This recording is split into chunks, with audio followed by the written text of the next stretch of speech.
لیکن ایک بہت بڑی خبر جو آئی وہ یہ آئی کہ دسمبر میں جو پاکستان اور ہندوستان کے درمیان ایل او سی پہ سیز فائر ہوا تھا، وہ نہ صرف سیز فائر ایک قسم سے آپ سمجھیں کہ پرماننٹ ہو گیا، بلکہ اس کے بڑے فار ریچنگ افیکٹس ہو رہے ہیں۔ اور پہلی باری 72 سال میں پہلی باری ہم یہ دیکھ رہے ہیں کہ ہندوستان نے بہت پازیٹیو رول پلے کیا اس میں۔ اور بی جے پی کی گورنمنٹ جس سے کوئی امید نہیں تھی، آر ایس ایس کی گورنمنٹ جس سے بالکل بھی امید نہیں، وہاں پہ جو ہمیں خبریں آتی ہیں کہ جی مسلمانوں کا قتل عام ہو رہا ہے، اقلیتوں کا قتل عام ہو رہا ہے، اور اس کے بعد یہاں پہ ایسا ہو جانا ہے، اس کا مطلب ہے کہ جتنا پاکستان نے واویلا کیا تھا کشمیر کی انیکسیشن کے اوپر، آرٹیکل 370 کو کے اوپر، یعنی جو بھی مودی گورنمنٹ نے کیا، آپ یہ دیکھیں کہ 360 مظاہرے ہوئے 70 ممالک میں پچھلے ایک سال میں، اور ان سارے مظاہروں میں ایک ہی بات کی گئی کہ مودی جو ہے وہ فاشسٹ ہے، مودی جو ہے فاشسٹ ہے۔ تو بہرحال ایک پریشر بلڈ اپ ہونا شروع ہوا۔ کافی لوگوں کا خیال تھا کہ یہ کشمیر کے اوپر دو نیوکلیر پاورز جو ہیں یہ ان کا فلیش پوائنٹ ہے، اور یہ سنگل فلیش پوائنٹ ہے دونوں نیوکلیر پاورز کے بیچ میں، اور کچھ نہ کچھ ہو جائے گا، پوری دنیا کا امن و امان جو ہے وہ تباہ ہو جائے گا۔ لیکن دسمبر 2020 میں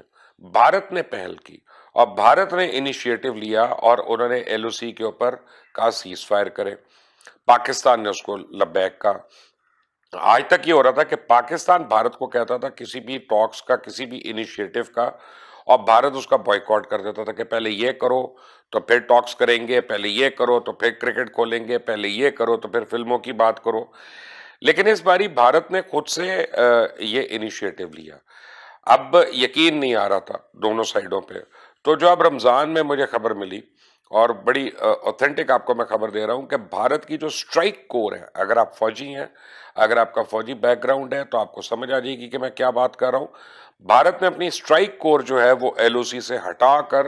اس کو اپوزٹ سائڈ دوسرے بارڈر کے اوپر لے گیا، یعنی پاکستان کے اوپر سے انہوں نے وہ پریشر ہٹا دیا۔ اس کا مطلب ہے کہ بھارت نے جینونلی ایک ایفرٹ کیا ہے کہ یہ بتانا پاکستانیوں کو کہ ہم اپنے سیز فائر، یہ ایل او سی کے سیز فائر کے اوپر ہم بہت سیریس ہیں، ہم بہت سنجیدہ ہیں، اور ہم اس کو بڑی سیریسلی دیکھ رہے ہیں۔ تو بھارت نے اپنی جو مین سٹرائک کور تھی اس کو ہٹا لیا وہاں سے۔ اب کور میں کیا ہوتا ہے، آپ کو اگر جو لوگ فوجی نہیں ہیں، جن کا فوجی بیک گراؤنڈ نہیں ہے، میں وہ جسے کہتے ہیں پنجابی میں جٹ کا حساب آپ کو بتا دیتا ہوں، پھر آپ کو سمجھ آ جائے گی کہ نارملی ایک یونٹ میں 1000 لوگ ہوتے ہیں، 900 لوگ ہوتے ہیں، 1000 لوگ ہوتے ہیں، 3 یونٹس ملا کے ایک بریگیڈ بنتی ہے، یعنی 3 بریگیڈز ملا کر ایک ڈیو بنتی ہے، 3 ڈیوز ملا کے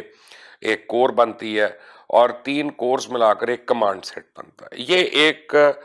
پیرامڈ ہے کہ اس طرح سے جو انڈین آرمی یا پاکستان آرمی جو ہے ان کی جو بنت ہے وہ اس طرح سے ہے، یعنی ٹرائنگل میں اوپر چلتی ہے۔ تو اب ایک کور کو ہٹانے کا مطلب ایک لفظ نہیں ہے، ہزاروں افراد جو ہے ہندوستان نے جو اپنی سٹرائک کور ہے اس کو وہاں سے ہٹا دیا، اور ان کو اتنی دور لے گئے کہ ان کو وہ اب 15 دن یا مہینے کے اندر واپس نہیں لا سکتے۔ اگر انہوں نے یہاں پہ لانا ہو واپس کشمیر کے اندر تو ان کو بہت اس کے لیے پریپریشن کرنی پڑے گی، بہت پیسہ لگانا پڑے گا، اور بڑا ٹائم لگے گا اس کو واپس لانے کے لیے۔ اس کا مطلب ہے کہ انہوں نے آپ کو یہ دکھا دیا کہ ہم واقعی اس ایل او سی کو اب پیسفل کرنے میں ہم بہت سیریس ہیں۔ ساتھ ہی بیک ڈور ڈپلومیسی تو ہر ملک کی چلتی ہے، ایون طالبان اور امریکہ کی چل رہی ہے۔ جب ایران نے 52 ہاسٹیجز لیے ہوئے تھے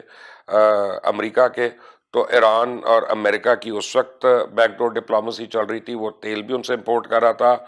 ایران اس وقت بھی فینٹم ایئر کرافٹ کے سپیئر پارٹس جو ہیں وہ ایک ڈچ کمپنی سے جو اسرائیل سے لے کے دے رہی تھی ان سے لے رہے تھے، ان کو پتا تھا کہاں سے آ رہے ہیں، کیونکہ بیک ڈور میں آپ بہت مسائل حل کر لیتے ہیں جو پبلک کنزمپشن کے لیے نہیں ہوتے۔ اب ہندوستان کی ہمیشہ سے ایک پرابلم رہی کہ ہندوستان میں آپ سمجھیں کہ اب ہندوستان کی سوچ آئی ہوئی کہ مائنورٹیز جو ہے وہاں قید ہے، مائنورٹیز جو ہے ان کو پرابلمز ہو رہی ہیں۔ لیکن اب پہلی باری انہوں نے یہ احساس کیا کہ اگر ہندوستان نے واقعی ایک ریجنل سپر پاور بننا ہے اس پورے خطے کے اندر، تو ان کو اپنے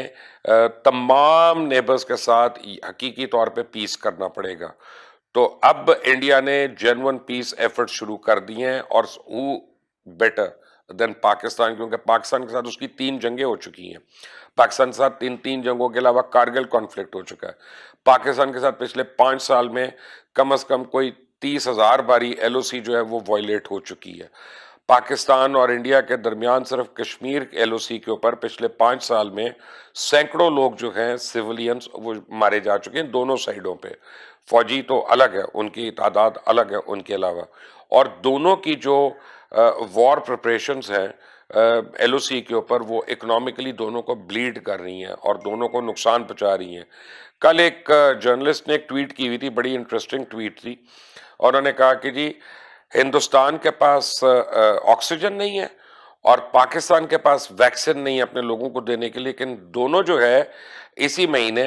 میزائل مارنے کے سکسیسفل تجربے کر چکی ہیں۔ تو I think that was serious indication کہ اس یعنی دو خطے کے لوگ جو ہے ان کی پرائیورٹیز کیا ہیں۔ اگر اس خطے کے لوگ ایجوکیشن چاہتے ہیں، اگر یہ ہیلتھ کیئر چاہتے ہیں، اگر یہ پینے کا پانی صاف چاہتے ہیں، اگر یہ بہتر فیسلٹیز چاہتے ہیں زندگی میں، تو ان دونوں کو اپنے جنگی ساز و سامان کو، جنگی جنون کو کسی نہ کسی طرح کرٹیل کرنا ہے اور اس کو کم کرنا ہے، تاکہ وہی رقم جو ہے عام آدمی کی فلاح و بہبود میں ہو۔ 1965 سے پہلے ہندوستان اور پاکستان کا ٹریڈ جو تھا وہ کافی زیادہ تھا، بلکہ پاکستان کا آپ سمجھیں کہ 27% جو ریلائنس تھی ایکسٹرنل ٹریڈ کی وہ صرف ہندوستان کے ساتھ تھی، اور بتدریج 1965 کی وار کے بعد وہ جو ہے وہ کم ہونا شروع ہو گیا۔ اس کے بعد 2 جنگیں ہوئیں، اس کے بعد کارگل ہوا، تو ٹریڈ کیا، فلمیں بھی نہیں آ رہی، کرکٹ بھی نہیں ہو رہی۔ اب ہندوستان جو ہے وہ یہ چاہ رہا ہے کہ پاکستان کے ساتھ ہر مسئلے کا حل کیا جائے، جس میں جموں اور کشمیر کا مسئلہ بھی ہے، اور جموں اور کشمیر کا اگر مسئلہ حل ہوتا ہے تو پاکستان تو ہمیشہ سے پاکستان کا موقف بڑا کلیئر رہا ہے کہ وہ 3 پارٹیز ہیں اس میں، ایک انڈیا، ایک پاکستان ہے اور تیسرا کشمیر ہے، اور کشمیریوں کے بغیر، کشمیریوں کی انپٹ کے بغیر، رائے کے بغیر کوئی بھی سلوشن جو ہے کشمیر کے لیے وہ قابل قبول نہیں ہے۔ ہندوستان ہمیشہ سے یہ کہتا رہا کہ کشمیر بھارت کا اٹوٹ انگ ہے، اس کے اوپر ہم نے ڈسکشن نہیں کرنی۔ اب اگر وہ ڈسکشن کرنے کے قریب ہم آ رہے ہیں